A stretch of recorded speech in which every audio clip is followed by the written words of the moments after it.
All right, welcome to another episode of God Yay or Nay. I'm here with Dr. Jeff Corntassel from the University of Victoria. Thank you for joining me, Jeff.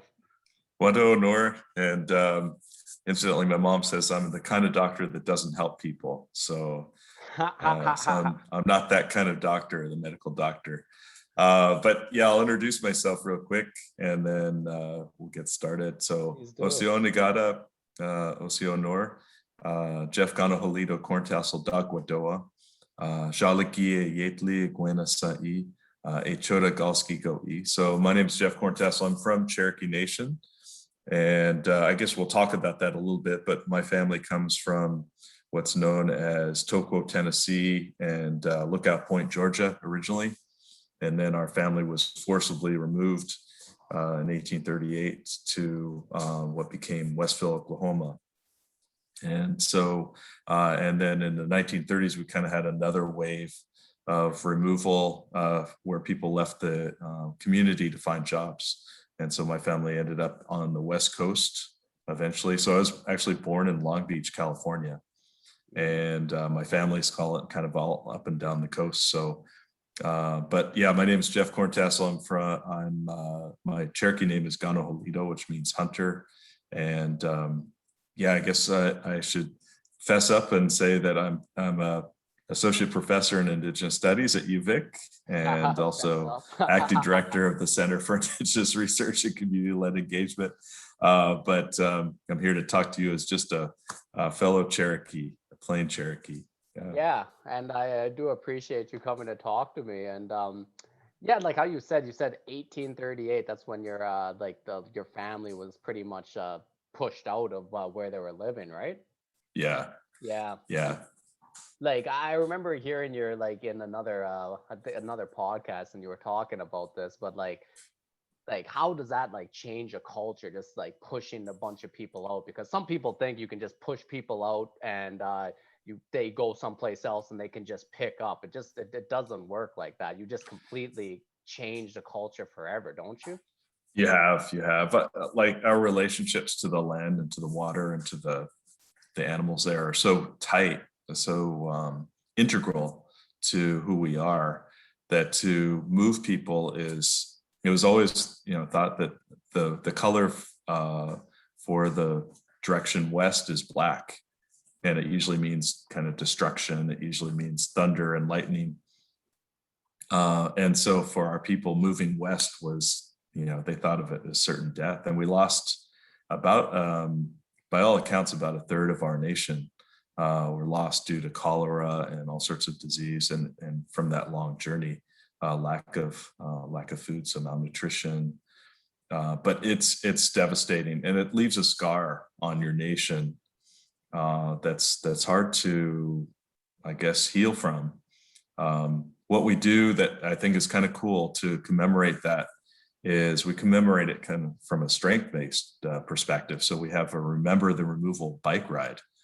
And so we have Cherokees that train all year and they bike that 900 miles. And so they go they track the Trail of Tears, as it was called, for 900 miles. And then there's elders along the way that kind of remind them of some of the history of that place. So it's kind of a cool kind of living memorial. Mm-hmm. But yeah, we haven't recovered in the sense that we're, a lot of us don't live in Oklahoma even. And so, almost half of us live outside of that territory in Oklahoma. And I think what helped is that some of the terrain and stuff in Oklahoma looked a little bit like the Smoky Mountains, and looks like some of the terrain in North Carolina and Georgia. But it was devastating. It's hard to even put it into words how devastating it was. No, I wouldn't know it. Can I ask you that you said like you're in Cherokee, they were saying looking west meant certain death. Where did that come from? We kind of have different associations with different directions. And so for us, a lot of it is oriented towards the east. And so, in fact, all of our kind of ceremonial grounds and things like that are oriented towards the east. That's kind of where the sun first greets us. That's where That's where we put our tobacco, and that's kind of our I guess direction of how would you say it? It's the direction that inspires us, the direction that really enlivens us. Yeah. Okay. No, that's really cool. And like you were saying, because I want to talk a little bit about like Cherokee spirituality a little bit, and like you were saying, when you move a culture like that, especially one that's so connected to the land, like I'm gonna guess that so much of it just came from like the actual land you were on, because like moving to another land, that just changes everything, does it not? It does. Yeah. It's kind of, I mean, to make it worse, we're moving on to Osage land. So we're moving on to another indigenous people's land. We're Mm-hmm. moving on to Osage and Caddo land in Oklahoma. And so we're almost propagate, like it makes it even worse in a sense, because it's a further reminder that it's not our original territory. And Yeah. yeah, and I think, what happened, we actually carried the ash from the ceremony, from a lot of our ceremonies with us, right? And we carried a lot of those ceremonies over that 900 miles. And I don't want to, make it sound like we're the only nation that did this. Like there were 50 different nations that were removed from their territory during that time, during the 1830s. So we were one of many, but it's devastating. It's hard to, like the legacy of our family is often to it's to commemorate this, but also to kind of, as Cherokee say, we survive, we adapt, we prosper, and we excel. And so we kind of go through those four things each time. Mm-hmm. And so some of us are still in survival mode, from Yeah. from that event. Yeah, of course. Yeah, and finding ways to kind of come through it in a real positive way, in a real strong way, Mm-hmm. has been kind of my life's challenge as well. Yeah. And is that kind of why you went into like your direction? Because like that's like you teach Indigenous law as well, right? So like this is trying to come back to like what you guys like, what like the values that were based in your laws back then, right? Absolutely. Yeah, it's kind of a way to, I kind of wanted to study what power was from a political science perspective.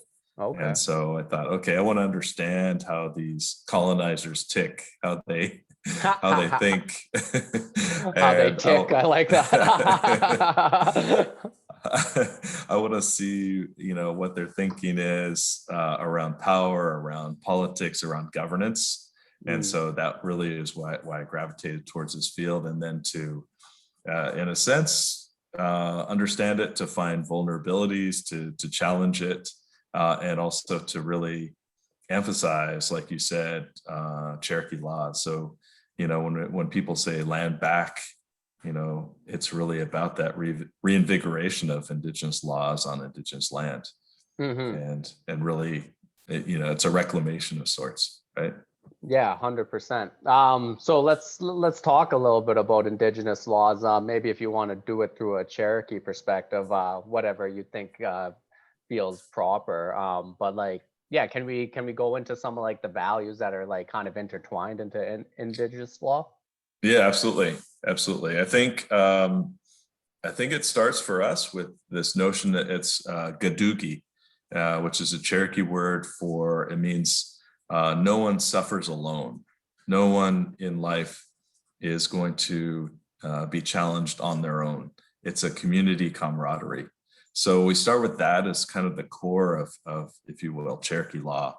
And then we kind of move out from there. And a lot of our laws were gifted to us through netlana, which is our word for the creator or the portioner. Mm-hmm. And these laws were to, in a sense, set up clans. So we have 7 clans, and these clans really set up our kind of governing system. And so some of the laws around that were you couldn't marry into your own clan, so you always had to marry outside of your clan. Okay, and that's clan is like a family kind of Yeah, based kind of thing. Well, it's kind of like think of it as based on relationships. And so we had to give you an example, the largest was the Wolf Clan. And so that's where a lot of my family would have been a part of the Wolf Clan. We had the Bird Clan, Long Hair Clan. We get made fun of. We have a Blue Clan. My friend says it's the Avatar Clan. Yeah. The Wild Potato Clan, which is which also I've made fun of, but it's Yeah.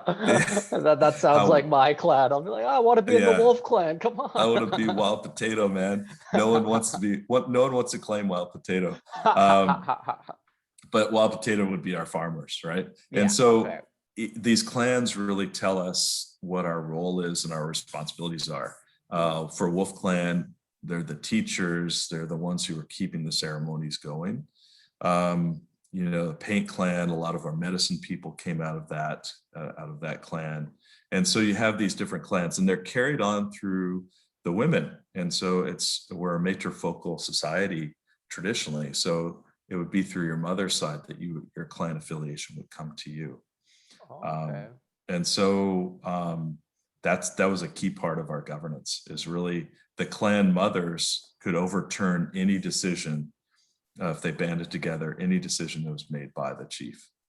And so they carried a lot of weight in terms of the governance of our communities. Man, that is really cool. And I love that you're part of the Wolf Clan, which is teaching and stuff. And like, do you ever think that has a part to like play in you becoming like a professor? I think so. I think it's usually people will ask you, and it's hard to, the clans have been kind of have been challenged because a lot of people don't get their clan lineage anymore from their mom. On their mom's side, if you marry outside of the Cherokee Nation, for example, you would have lost that clan affiliation. So a lot of it's been challenged. I'd say it's not lost, but it's been challenged. But yeah, absolutely. I think it ties a lot into my sense of role and responsibility. And that's actually one thing I do love, because I think we're kind of missing that completely from our society, is two things that you mentioned that are like pretty much essential to Indigenous law is community is one, and then role is another one, where which, like, I don't know, like role is an interesting one too, because like I think when it comes to role, like one good thing I sometimes think about our society is like we can kind of choose our role. We have so much freedom to do that. But another thing is like once you're so lost in that and you don't have a role and you feel like you don't belong, yeah, like I think that can contribute to so much, especially in like maybe mental health issues, or just feeling lonely and isolated. Like, I don't know, what are your thoughts on that? Absolutely. I think feeling that you have a sense of responsibility, a sense of kind of connection is so important, especially in this COVID era, right? Mm-hmm. And so, you could think of maybe we have new clans like the TikTok clan or something, but the Twitter clan. Yeah, but I think we're on the podcast clan right now. There you go. But I think I really do think that that's so important for mental health, is to, and Cherokees, we have the saying, or there's a saying that I've heard someone say a few times, is learn to live in a longer now, learn your history and your culture, and understand that that's part of who you are now. So having a longer sense of time, before Canada, what were you? What was your family? Because you exist before Canada. And it gives you so much more meaning, like in your life as well. Yeah, and like it's true. Like I think our society, for the most part, has a very like narrow sense of now. Like it's almost kind of sometimes it's only like a couple decades. Like, this is it since the internet. I don't know before the internet. That's true. Yeah, before the internet, what happened? I'm like an ancient one. I remember when the internet was, first developed. I was encouraging people to use the internet back in the 90s, and who knew, that would be such a major part of our lives now. Yeah, So but like I do love that idea. Like we should like be looking at kind of like where we're from and like having that bigger sense of now, because it honestly it gives you so much like meaning in your life just in the present, and allows you to allows you to develop like certain spiritual faculties like maybe gratefulness or like stuff like that that could really like just help you live like a lot healthier life, and maybe even find your role in life a lot easier. absolutely. Yeah, I think if your ancestors are part of your legacy, right? You're part Hmm. of your who you are. So any way that you can find a connection to them, whether it's even if, obviously if they've passed on, talk to people. There's usually people that have a little bit of knowledge around who your ancestors are and what their connection is. But Hmm. absolutely, any way that we can make those connections. We have so much information at our disposal, and yet we have such an immature kind of approach to it, right? It's just information for information's sake. But there's so much wisdom that's out there. It's just hard to parse through all the other stuff. Hmm. Um, so it led the late Vine Deloria Jr. called it an immature society. All right. It's because Yeah. we call it the information age, but we don't call it the wisdom age. We don't Yeah. call it. Yeah. Yeah. Anyway, I No, sound that's like a rambling old Cherokee right now. no, honestly, that's perfect. I love that too. It's an information age, but not the wisdom age. And I agree with it. I do see like the wisdom part slowly trickling in, and I think because of the whole fact that we do have such like a mental health issue, and people are just kind of awakening up to it, where like the whole idea of fulfillment in our like society doesn't seem to be happening very well. Like it doesn't seem people are living very fulfilled lives. It doesn't seem people are really that happy, I guess you might be the best way to put it.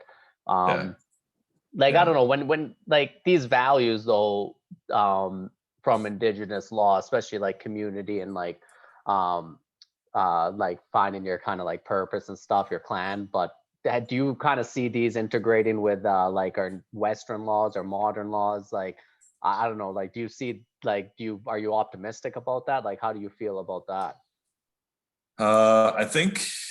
I guess I'm not as optimistic. I do think that I think everyone can relate to story. And I think stories for us, for Cherokees, but for all Indigenous peoples, I shouldn't make that huge generalization. I think for a lot of Indigenous peoples, story is such an integral part of our laws, right? Stories tell us how to live, they tell us about protocols. So we have a story, for example, on um, uh, how medicine came to the people. And it was all about how, as Cherokees, we're taking too many deer and we weren't respecting them. And so normally we'd put tobacco down for the deer, we'd pray over the deer, and we're responsible for that deer's family after we've killed, one of the deer. And so the deer actually called a council. The animals could speak to each other. And so the deer called their own council, and they called this huge animal council, and they punished us. They said they're being disrespectful. They're disregarding, in a sense, our treaty, where they said they would respect us. And so they punished us with disease. And it was the plant nations that actually came to our rescue and gave us, they held their own council and they gave us medicine so that we can combat these diseases. And that really reflects how tenuous our relationship is to the land. And, as a friend was reminding me today, like, as Cherokees, we're latecomers. As humans, we're latecomers to the earth, to Alohi. It was the animals and the plants that were here long before we were. And so, in that sense, we have to walk carefully. And so, it's kind of a roundabout way of maybe addressing your question, but I think these stories are so powerful that I do ultimately have hope that there's going to be there's a durability to these stories, and ultimately a durability to our laws. They can be dynamic, they can evolve Mm. to fit the situation, just like stories. So if I told you this story pre-COVID, it takes on a different meaning than right now during the pandemic, right? Oh About yeah. medicine and disease. And so these stories evolve, and so in that same sense, I think there can be um, I guess, a coexistence of Indigenous laws, as long as Indigenous laws are respected and honored. And, that's going to look different for, for different nations. But yeah, absolutely. I think there's a possibility.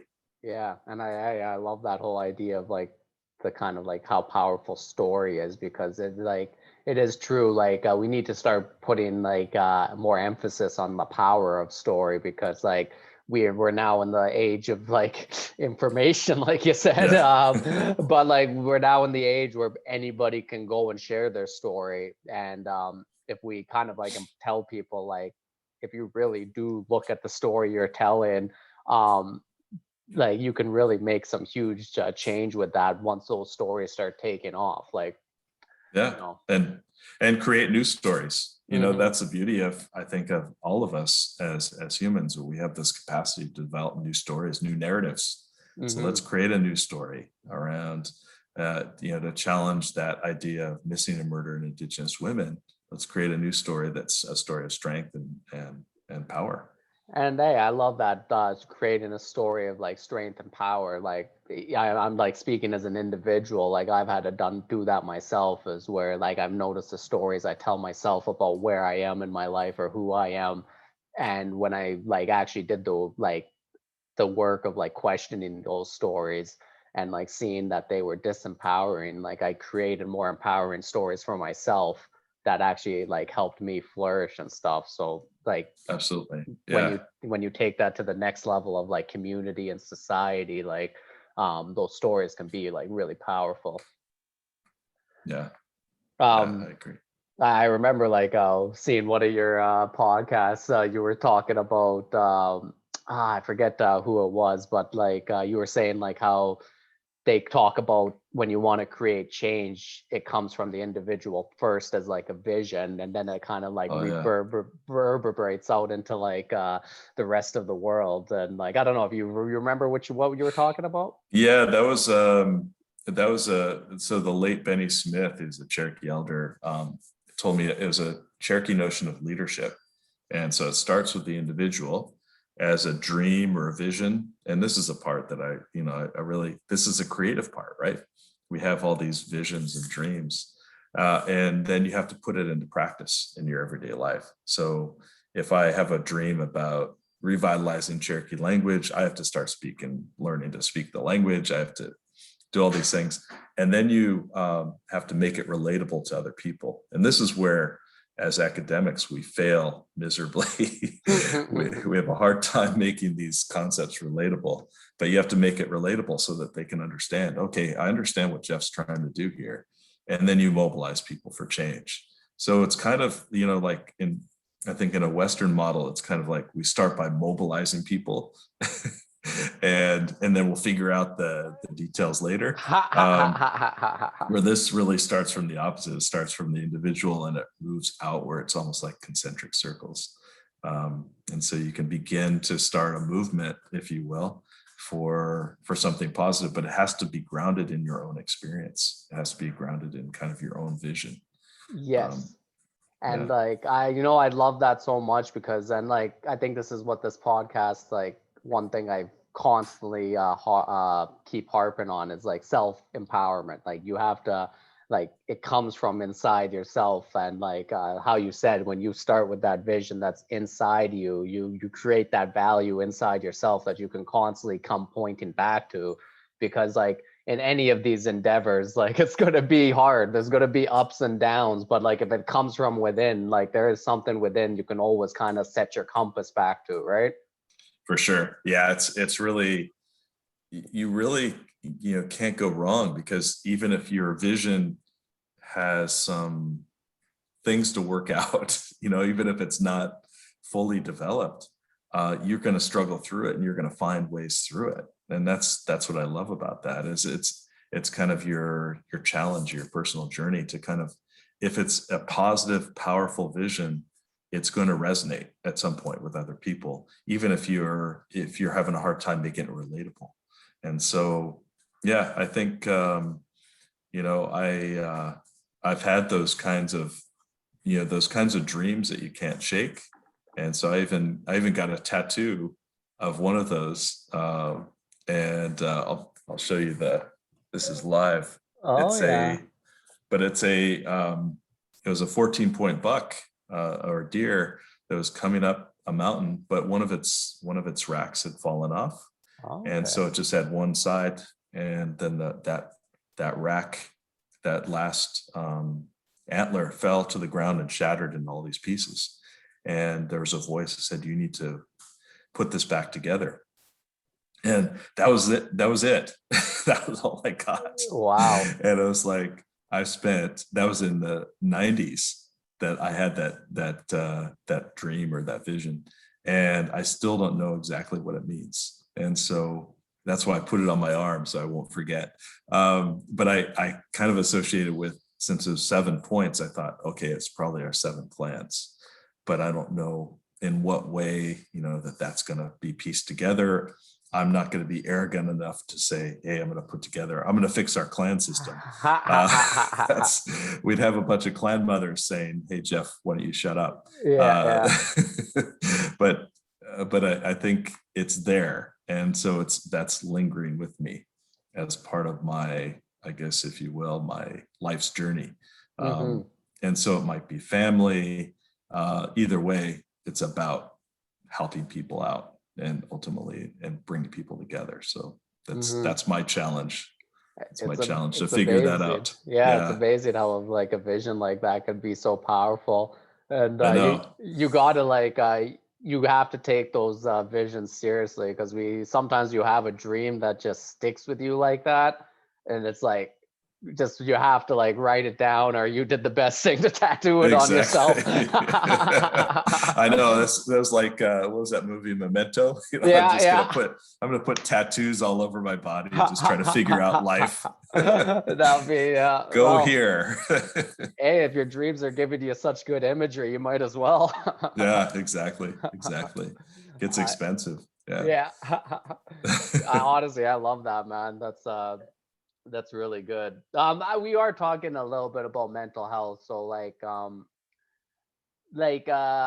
don't know, like how do you look at like our society, our mental health issues, and then like also like on the reservations, because like I know it kind of hit me this year, like before the pandemic, I guess last year. I was like, I do comedy all over the country, and like I was down in Thunder Bay, and like um yeah, like I met like a native guy down there, and we were talking, and then like when he left, like a note fell out of his pocket that I didn't notice, but like I ended up finding it later, and it turned out to be like a suicide note, and just like Oh, yeah, and wow. it was just like to like kind of read it and try to find somebody who can like help him, and like Oh, like you know what I'm saying, but like it was just like yeah. kind of reading through it and just kind of seeing like it made me like completely like turned on to the issue, because like it was just something that like hit me so hard, and also seeing the pain that like through his words, um it really showed me like not only just like as natives, as like a lot of people in our society, they just feel so lonely, they feel like they just made so many mistakes in life, they seem like they can't get over like addictions and stuff, and like it just like all of those things kind of like yeah, like spiraling, like I don't know, like Yeah. what how do you look at these issues, and like maybe even like on the reservations, like I don't know, like like it seems like it might be uniquely a little bit rougher there. It is, and it's a crisis. I think it's a crisis across Turtle Island, across Canada, across the U.S., across really globally. I think especially with some of the stay-at-home orders, I think it's challenged people in ways that they didn't fully even understand. And I don't have any easy answers for it. I wish I did, but for me, so my partner Jacqueline and I, and along with, I don't know if you know Mark Robertson.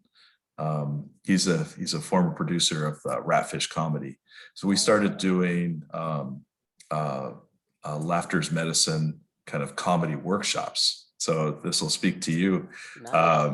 And so we're doing comedy workshops really as comedy and humor as healing, and as a way to address, in some cases, trauma, and as a way to work through it. And so we've done that with some communities, even online. And it's not an end all or fix all.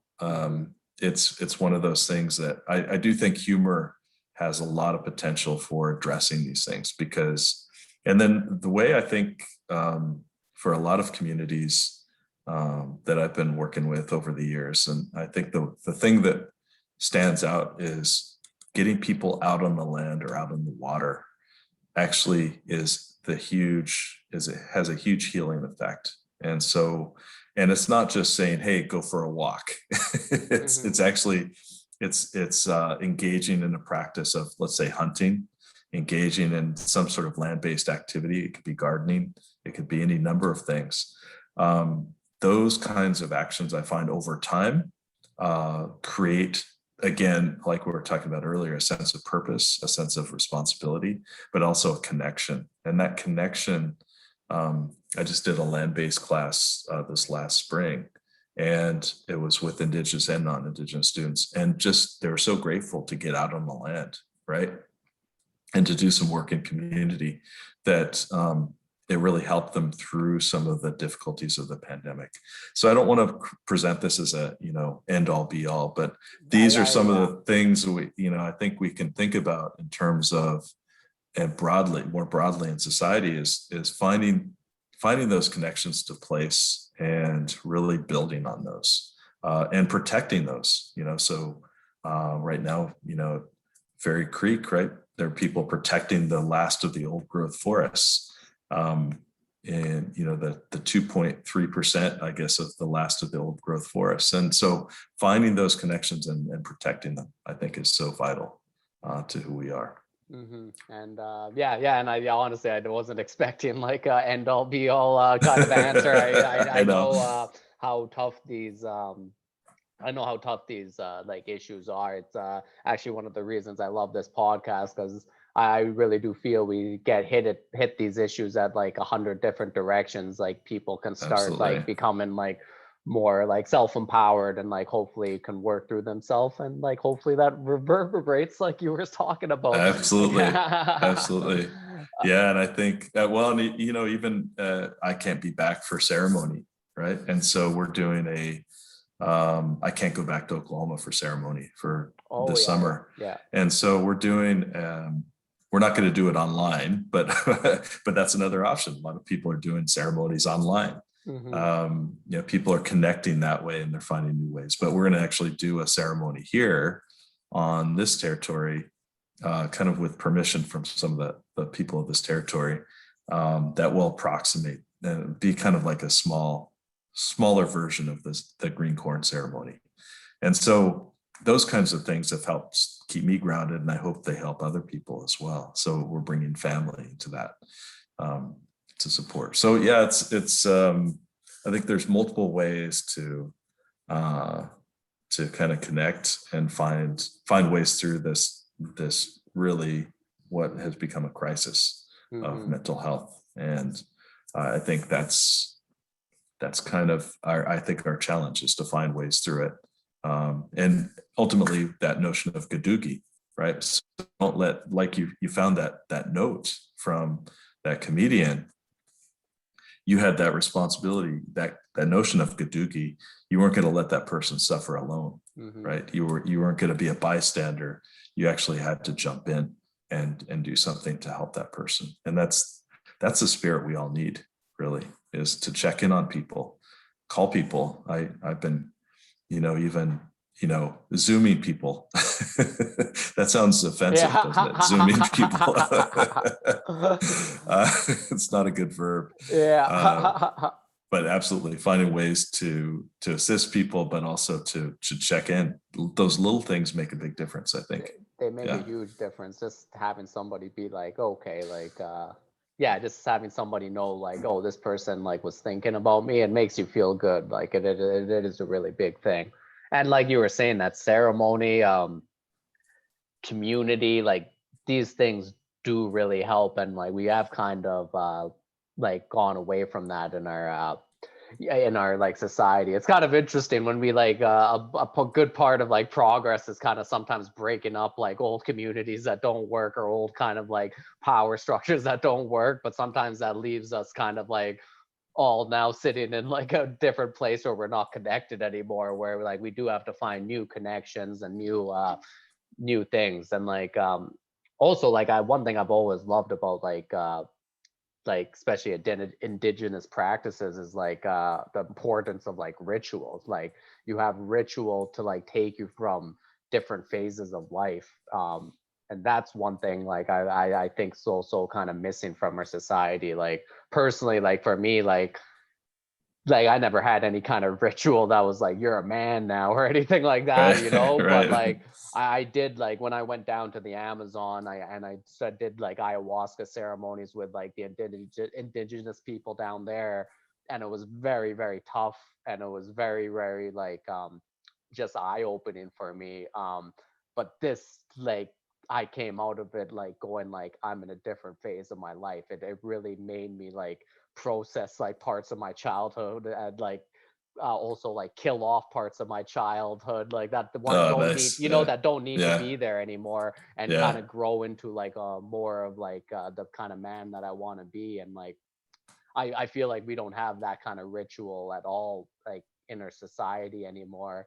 And I don't think high school does it for people, you know. No, I don't. I think high school makes it worse. It's so awkward, and but yeah, I think you're right. And I've always been interested in ayahuasca, what the impacts were. We'll have to talk about that sometime. Uh, but I think some people have called for a return of coming of age ceremonies, Hmm. and so to really, even if you're living in urban spaces, sometimes you don't, as an indigenous person, you don't have access to those ceremonial leaders or those elders, and so finding ways to, in a sense, reinvent those coming of age ceremonies can be another part of this, where you find your place, you can find your voice, and you're held up as a I guess as an adult. Cherokees, there's another version of Cherokees that we're not adults until we hit 51. Oh. So I'm a new adult, a relatively new adult. So I played on that for years, but I Yeah. think it was because our life expectancies in the past were so short. And so, if you hit 51, you're like, you are truly an adult. And that would that not count as elder, or like where did elder start? Or did I it have a think, starting point? yeah, I don't know. I think the term elder comes kind of from a Christian theological, kind of Oh, okay. perspective.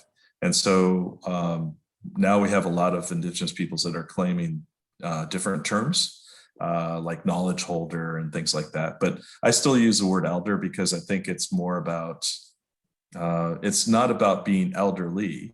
I Mm-hmm. use the big E, elder, as being someone who's knowledgeable about our community ways. And yeah, someone who has that. You can't proclaim yourself an elder. Usually it's proclaimed by other people. Mm-hmm. Um, Someone who has that knowledge around our ceremonies or our language or, kind of our ways of being. Mm-hmm. Yeah. Yeah. And hey, we got to like I love that whole idea, because I do know like Western culture always like focuses on youth and young people kind of thing, Yeah. when it's just like I know a lot of Eastern cultures, like where my parents come from, it's like elder is the most important part of the family, and it's like Yeah. you have to talk to the elder before like you get permission to do kind of like certain things with your life, which yeah, like, and trust me, there's some downsides to that as well, but but like the one good thing about it, it really keeps that family unit together. And Yeah. yeah, I don't know, like these are interesting things. I love these kind of conversations. Yeah. Yeah. There's a real value to it, isn't there? Like in terms of having someone who's knowledgeable, who can, in a sense, an elder has to broker peace, even if there's divisions in the family. An elder has that responsibility also to kind of take everything that's said in the meeting and encapsulate it. So it's a lot of responsibility, Hmm. but it's also, for Cherokees, it's kind of like when you're too old to go on the warpath anymore, when you're too old to go to war, you hang back with the community, and you have to have that valuable kind of position, or that responsibility of relating these stories and cultivating ultimately leadership. And Hmm. that's what we need to do more of, is cultivate that leadership among our youth. Heck And yeah. And if we're not cultivating it, sometimes it gets lost. Yeah. Mm-hmm. All right, I do want to let you share a little bit about some of your work. So what do you mean by sustainable self-determination? Yeah, that's so it's a book project I'm working on, but I've been kind of grappling with this term for a while. So I put so it's in the long and the short of it is self-determination is such an important part of our assertions as Indigenous peoples, and it's kind of all encompassing. It's kind of all of the things that we have obligations to protect and to fulfill Mm-hmm. as Indigenous peoples. And so I put sustainable on kind of in front of it to talk about it as ways that we perpetuate our communities, the ways that we, in a sense, we think about it as relationality, the ways that we relate to the world, and how do we practice that, especially by sharing that knowledge and sharing that that leadership with future generations. And so it's kind of I'm going to go off here too much, but it's kind of the ways that we honor and nurture those relationships that keep us healthy. And so it's that process. What does that process look like across generations? And I think as Indigenous peoples, we've been sustainable for generations, right? Mm-hmm. For Cherokees, 10,000 years or more. Mm-hmm. And so what does that look like when we talk about our communities and the what's holding us together? Really, Okay. It's really looking at what's holding us together. Mm-hmm. And you kind of like go through like a lot of like different things about like food security and like climate change and like different kind of like like so many different things that kind of encompass us, right? Yeah. So I've done a bunch of interviews. I did about 26 or so interviews with Indigenous folks from across Turtle Island. So some folks from Hawaii, some folks from Blackfeet, some folks from Cherokee Nation, just to get their concept of what sustainable practice looks like.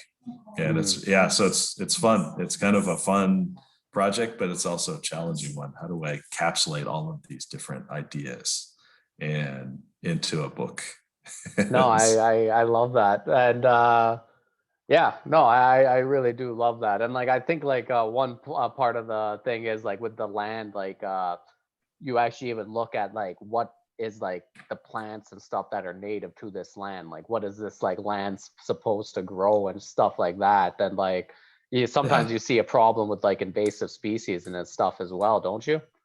Yeah, absolutely. Yeah, so it's kind of and I guess this is kind of, it really sums up society in some ways. Like, how do we encourage local plants, plants that are from this area to thrive? And so I think of camas or quetlal, and camas right now, right around this time of year, you see them. They're kind of a purplish flower. And so they're coming up all over the place. But they used to be just waves of camas. And so they've been decimated by about 95%. And so how do we bring those plants and part of that area ecosystem back up to healthy levels? And what do we do with the invasive species? So in this case, we can't. So we end up pulling a lot of the Scottish broom and things like that. But how can we turn those invasive species into something that are also useful for the landscape and for the environment? And so that's kind of our challenge, right? And I think of that, and if we look at that and broadly with humans, we're obviously not going to pull out all of the non-Indigenous people out of this territory. How do we find ways to create new partnerships? How do we create new forms of solidarity so that we can work together? I love that. Yeah, create new like forms of solidarity. That's a beautiful way of saying that. On that note, I'll ask you the question of the podcast because this has been amazing. So Jeff Corntassel, God yay or nay? And I've been stalling on this question because it's almost like I need to put an asterisk next to it. Yes, Oh, yes, yeah, yes, give, with yeah, yes, give the with asterisk. I'll give the asterisk. Yes, with provisions, with contingencies. We kind of, in some ways, we have. I mentioned earlier, we have Unetletna, which is the creator or the apportioner, but in a lot of our stories, even our kind of our creation story of how the earth was made, the animals are taking part in the creation. So we have the water beetle actually bringing. It was just a globe of basically water, and so the water beetle had to go down and dig the dirt up from the bottom of the ocean and bring it up to the surface, and so that's how we create these land masses. So there are these beings like this Unitlana that gives us the clan laws and those sorts of things, but there's all these other spiritual entities that are so key to who we are as well. So it's almost like, yeah, we have a creator. It's not quite approximating God in a Western sense, and we have we're almost like polytheistic in some ways at times, because I mentioned those clans to you, like we have that relationship to wolf, we have that relationship to wild potato, we have that relationship to bird, even turtles. So turtles actually, because they can walk on land and go in the water, we think of turtles as transporting us to different worlds. So Cherokees will often say we're from 4 worlds back, and it's the turtle that carries us through these different worlds. So yes, with an asterisk, I think there is a Unetlana, there's a creator, but there's also these other spiritual beings that are vital to who we are as well. So maybe that's the best I can do. It's not to make it too murky. Hey, man, I love that. That was well said. All right, Jeff, thank you so much for coming on the podcast. Please let my audience know anything you want to like promote, or tell them where they can get a hold of you or anything. Just let them know now, please. Oh, what a Nor. Thank you so much for having me. I think, if people have questions, they can email me. Maybe we can put that online or something. Just ctassel, CTASSEL @uvic.ca. Feel free to email me any questions. And every once in a while, we run those comedy workshops. So if anyone wants to be a part of that, feel free to reach out. And my goal is to build an army of Indigenous comedians. Oh, I would And love so that's that. kind of what we try to do is really encourage Indigenous folks, because we know they're damn funny. Yeah, And they're way funnier than I am. And so we know they're out there. So we want to really cultivate that and bring their voices up to the front. So that's kind of the purpose behind our Laughter is Medicine workshops. But otherwise, yeah, it's been a pleasure to talk with you. And I always like talking about Cherokee culture and spirituality. So it's an honor. Oh, thank you.